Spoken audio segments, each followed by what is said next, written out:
கர்த்தருடைய பரிசுத்தமான நாமம் மகிமைப்படுவதாக.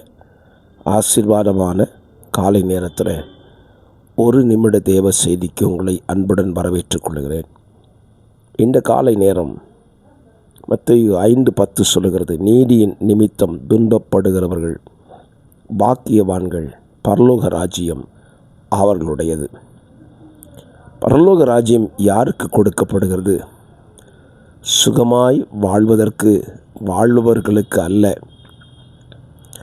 ஆண்டவருடைய நீதிக்காக தங்கள் வாழ்க்கையை அர்ப்பணிக்கிற ஜனத்திற்காகத்தான் பரலோகம் கொடுக்கப்படுகிறது. இந்த வார்த்தையை கேட்கிற நீங்கள் நீதியின் நிமித்தம் துன்பப்பட்டால் உங்களுக்கு பரலோக ராஜ்யம் உறுதி செய்யப்படுகிறது என்பதை இந்த காலவெளியிலே புரிந்து கொள்ளுங்கள். சந்தோஷமாக இந்த நாளை துவங்குங்கள். கர்த்தர் உங்களை ஆசீர்வதிப்பார். God bless you. ஆமென்.